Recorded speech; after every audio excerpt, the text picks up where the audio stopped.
These 3 plants were never written in any doctor's file. They were whispered, passed from hand to hand, grandmother to grandchild, across 300 years of the MacGregor family.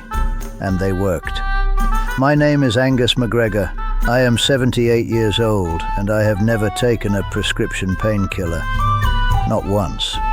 That is not stubbornness. That is a tradition. But here is what kept me up the night before making this video. Not whether these plants are real, because they are, but whether the science would finally agree with what my grandmother knew before any laboratory existed to test it. She called them her 3 quiet ones. She kept them in a tin box on the second shelf of the kitchen, away from company, away from curious neighbours, and very deliberately away from anyone carrying a doctor's bag. In the Scotland of the early 1700s, that choice was not casual. It was a form of protection for the plants and for the knowledge itself. I spent 4 years cross-referencing the MacGregor family records with peer-reviewed studies from institutions including the University of Edinburgh, King's College London, and the National Institutes of Health in the United States. More than 60 clinical papers, 3 traditional herbalism archives, and 1 very stubborn filing cabinet in my late father's barn. These stories deserve to be heard by the people who need them most. If you believe that, subscribe so this knowledge reaches the people who need it. This channel exists because of you. What those 60 studies revealed about the 3rd plant, the one my grandmother never once named in front of strangers, will reframe everything you thought you knew about inflammation, pain, and what the human body is actually capable of doing on its own. The Scotland my family came from was not a gentle place for people who knew things that the established order did not sanction. 7 generations of MacGregor women, and it was always the women who kept this knowledge, understood something that modern historians have only recently begun to document properly. In the decades following the Highland clearances, traditional plant knowledge became quietly dangerous. Not because anyone was being burned at the stake by the time my great-great-great-grandmother Margaret MacGregor was grinding meadowsweet root in her kitchen. The legal persecution had largely ended, but the social mechanics of shame and suspicion had not. A woman known to treat her neighbours with plants rather than sending them to a physician was a woman inviting trouble. She was eccentric at best. At worst, she was a threat to the professional dignity of men who had paid good money for their medical education.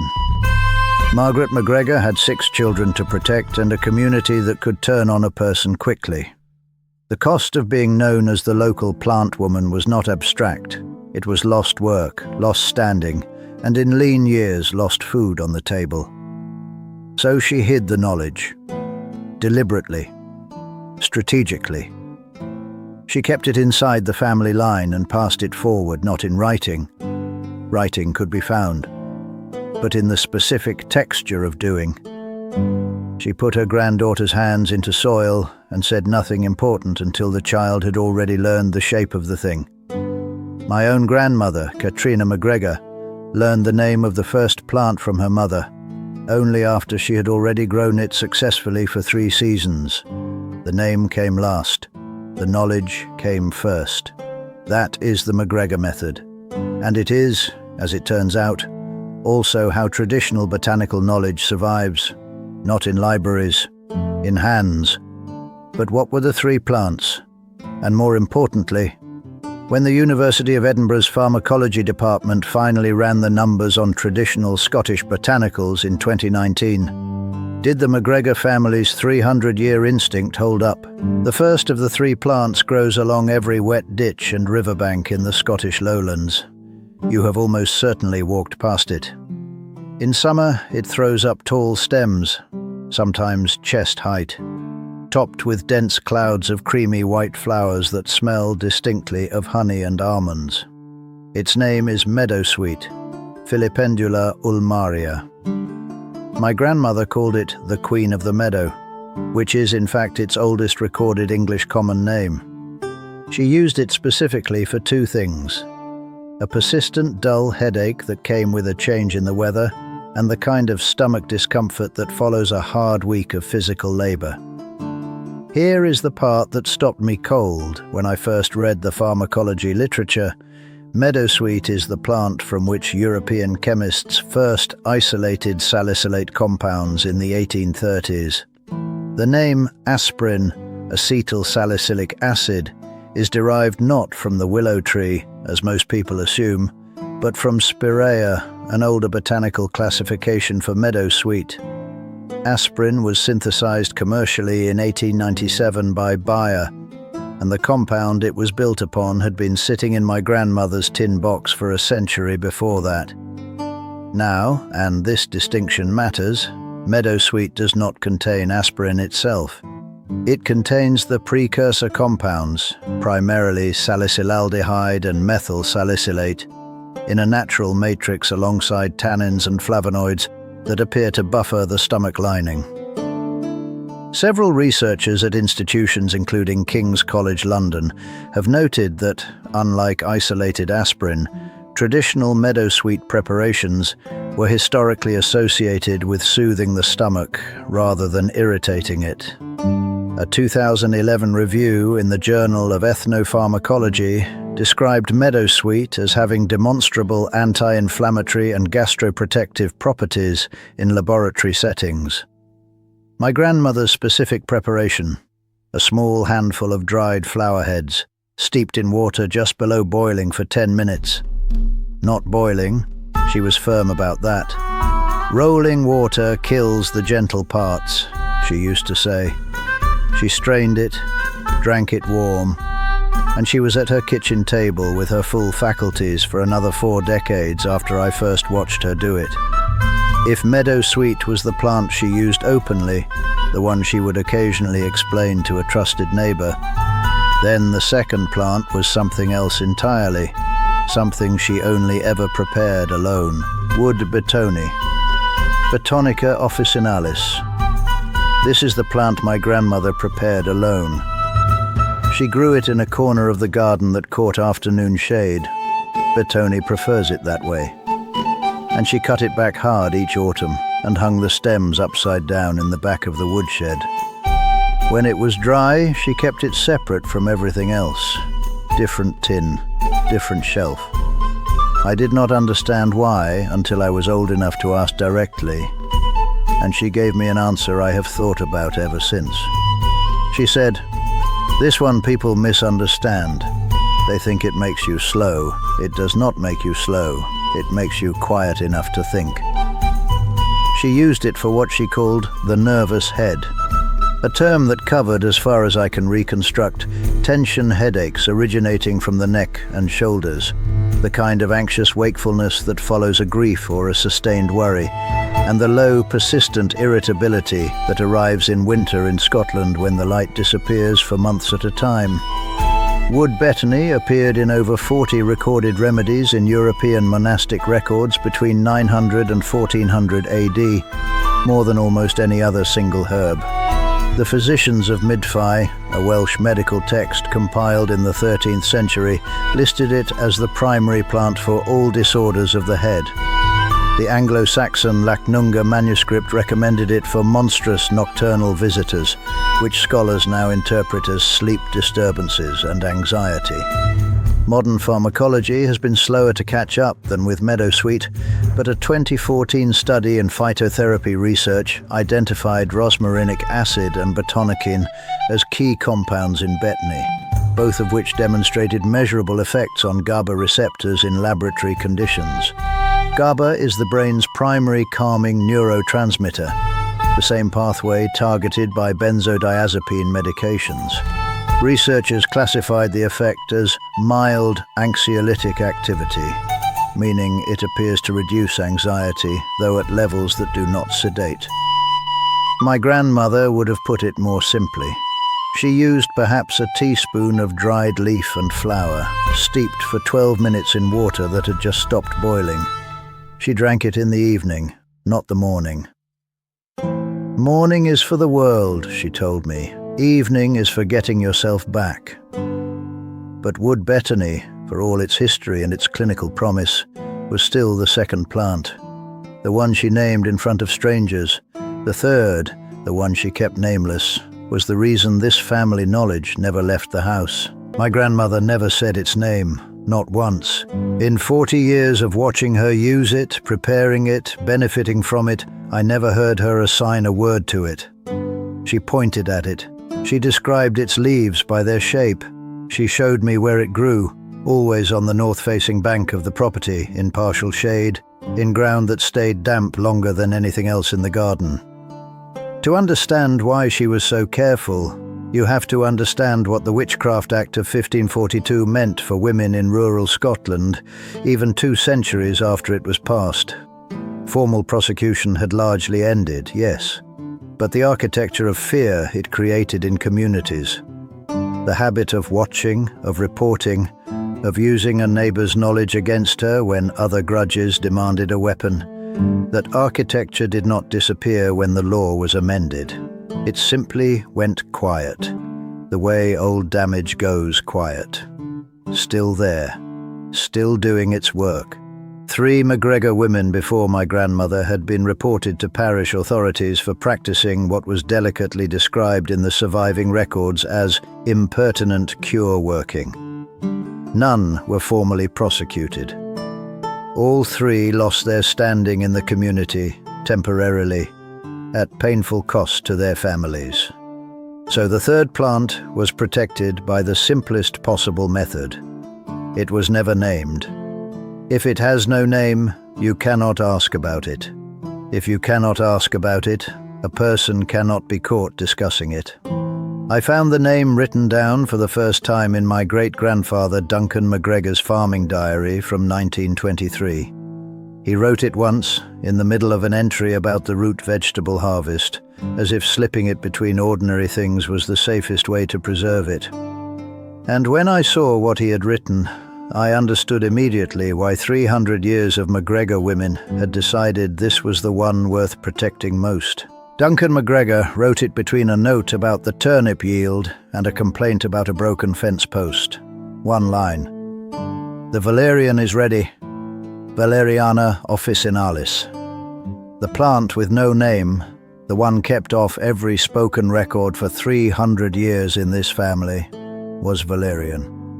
And the moment I read that line in the 1923 diary, I felt something in the family history click into place like a key. Valerian is not obscure. It grows across Scotland, England, most of Europe and much of Asia. It has been used medicinally since at least the ancient Greeks. Dioscorides described it in the 1st century AD.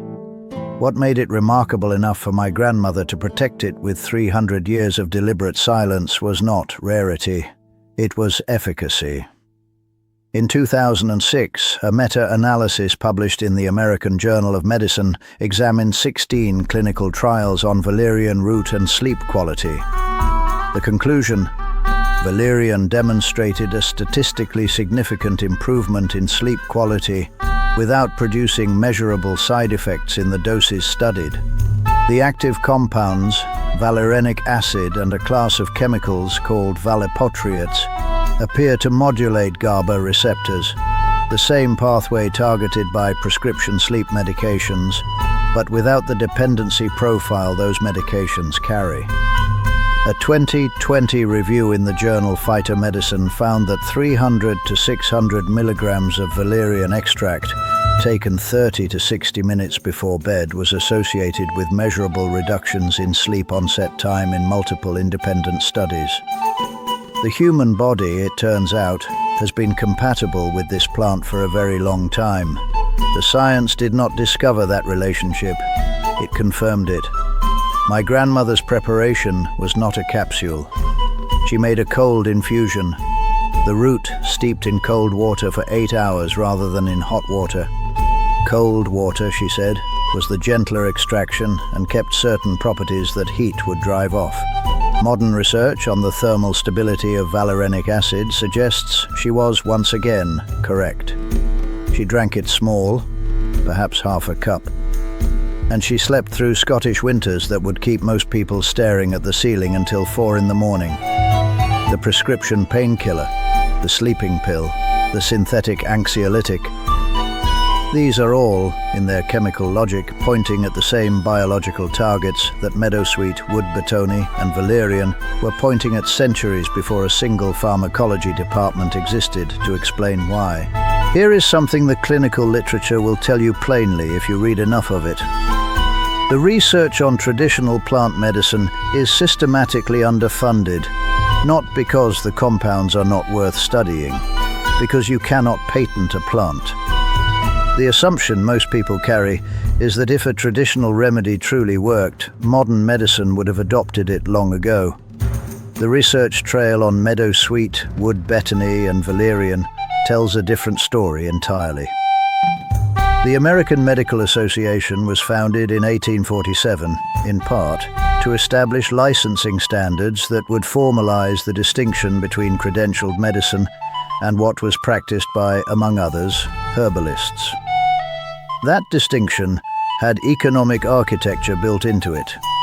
A treatment you cannot patent, bottle exclusively, and sell at a controlled margin has limited appeal to an industry that runs on intellectual property. The World Health Organization estimates that roughly 80% of the global population still relies on plant-based medicine as a primary or supplementary source of care. 80%. The evidence base for those plants receives a fraction of the research funding that goes towards synthesized compounds.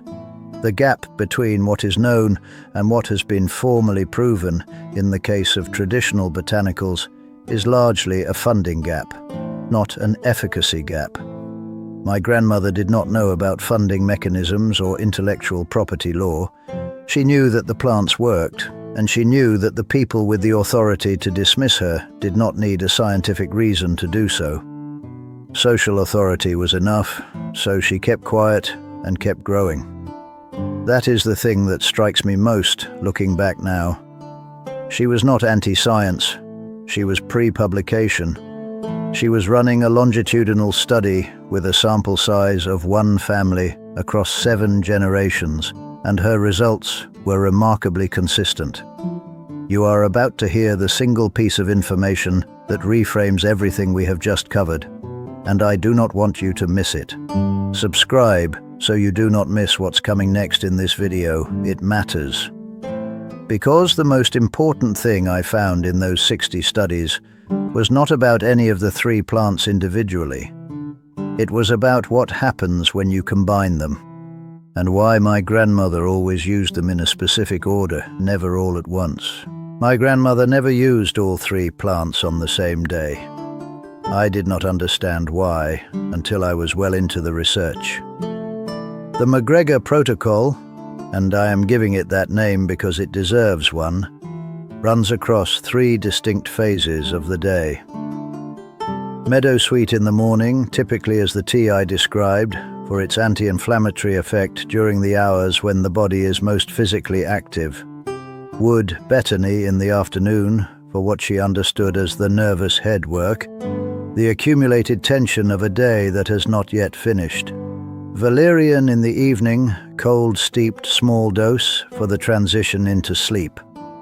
The reason they do not combine: all 3 plants contain polyphenol compounds that act in part on the same liver enzyme pathways responsible for metabolizing certain substances in the body. Using them simultaneously, particularly valerian alongside wood betony, could theoretically create an overlapping sedative effect that is stronger than intended. Her sequencing across the day was not tradition for tradition's sake. It was pharmacological spacing, arrived at through observation rather than a degree.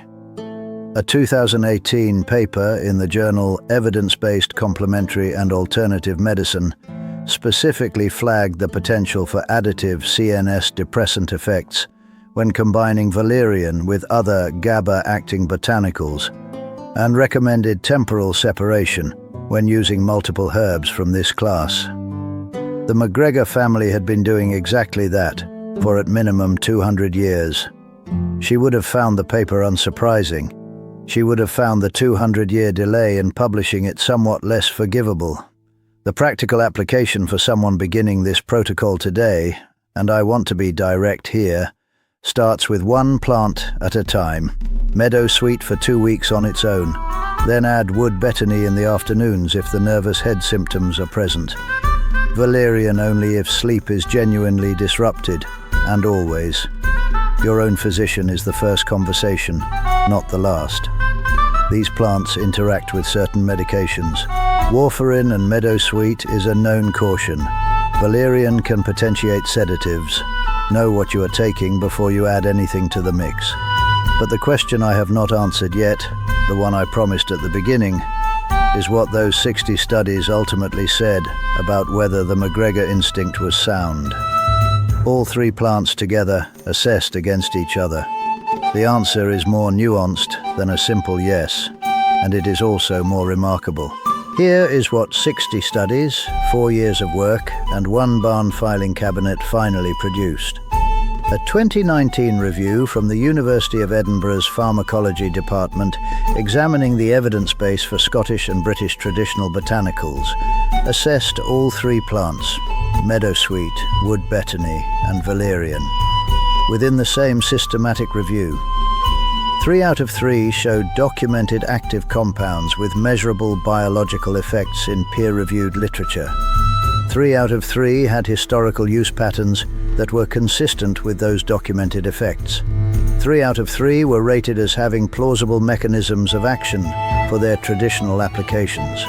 That phrase, plausible mechanisms of action, is the most careful kind of scientific compliment. It does not mean proven cure.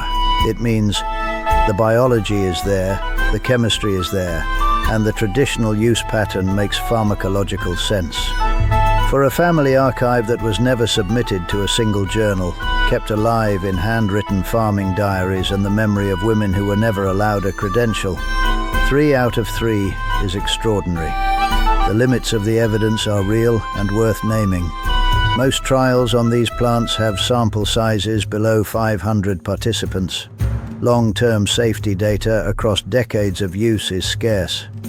Standardization of preparation, the concentration of active compounds in a home-prepared tea versus a commercial extract, varies enormously and is almost impossible to control in a study. The Edinburgh Review notes all of this. It is honest about what remains unknown. What it does not say, and this matters, is that the traditional use was wrong. It says the traditional use was ahead of the formal research by centuries. It says the mechanisms that explain why these plants do what traditional users reported are only now being mapped with the tools precise enough to see them. My grandmother was not practicing folklore. She was practicing a form of empirical medicine that lacked the vocabulary of pharmacology and did not need it. The plants did not require the vocabulary. They required the knowledge of how and when to use them. That knowledge lived in this family for 300 years because a succession of women decided it was worth keeping, whatever the cost of keeping it. Growing all 3 is straightforward if you match each plant to what it actually wants, rather than what you want it to tolerate. Meadowsweet wants wet feet. It evolved along riverbanks and drainage ditches, and in a garden setting it needs to be the plant that gets the water that runs off everything else. A low corner, a spot that stays damp for days after rain. That is where meadowsweet belongs. It will grow to 3 or 4 feet in a good season. Harvest the flower heads when they are fully open before they brown. Dry them in a single layer out of direct sunlight and store them away from heat. They keep their potency well in an airtight tin for up to a year. Wood betony prefers the north-facing position my grandmother always gave it. Partial shade, well-drained but not dry soil. It is slow to establish in its first year and rewards patience in its second and third. Once settled, it comes back reliably and spreads gradually. Harvest the aerial parts, leaves and flower spikes, just as the flowers begin to open in midsummer. Dry them hanging upside down in small bunches, the same way you would any soft-leaved herb. Valerian is the most vigorous of the 3. It can reach 6 feet if the soil is rich and the position is right. Again, Partial shade suits it better than full sun in warmer climates. The part you want is the root, and you wait for it. Harvest in the plant's second autumn, when it has had 2 full seasons to concentrate its chemistry underground. Dig the root, rinse it, slice it thin, and dry it at low heat, no more than 40 degrees Celsius. The dried root is what you steep cold, 8 hours in cold water, strained before drinking. The preparation sequence my grandmother used: meadowsweet, 1 small handful of dried flowers, 10 minutes in water just below boiling, morning. Wood batony, 1 teaspoon dried leaf and flower, 12 minutes steeped, afternoon. Valerian, 1 teaspoon dried root, 8 hours in cold water, drunk in the evening before bed. These are not doses. They are the traditional quantities this family used. Your own body, your own physician, your own conditions determine what is appropriate for you specifically. My grandmother was not reckless. That is the part of this family tradition that people sometimes miss when they hear "hidden from doctors" and assume it means dismissive of medicine entirely. The full picture is different. She hid this knowledge from the institutional apparatus of medicine, from the social authority structures that would have dismissed or penalized her for using it. She did not hide it from common sense, and she passed that common sense down with the same rigor as the preparations themselves. Here is what she taught, expressed in language that aligns with what the clinical literature now confirms. Meadowsweet contains salicylate compounds. If you are on blood thinners, warfarin being the most common, you do not add salicylates without your prescriber's explicit knowledge. The interaction is real and documented. Full stop. Valerian potentiates sedatives. If you take any prescription medication that causes drowsiness, valerian can amplify that effect unpredictably. This includes some antihistamines, some anxiety medications, and some antidepressants. Again, your physician first, not your curiosity. Wood betony's GABA-adjacent activity is mild but present. In combination with either of the other 2 plants, or with any prescribed CNS-acting medication, it deserves the same caution. My grandmother's rule for anyone new to any one of these plants was simple: 1 at a time. 2 full weeks before introducing a second. Watch your own body. If something feels wrong, it is wrong.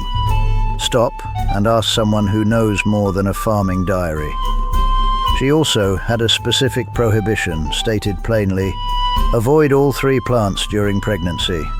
There is not sufficient safety data on any of them for pregnant women, and traditional plant knowledge across many cultures held the same precaution long before clinical research arrived to support it. She was not afraid of doctors. She was afraid of what happened to women in her community when those doctors decided that a woman's knowledge was a threat rather than a resource.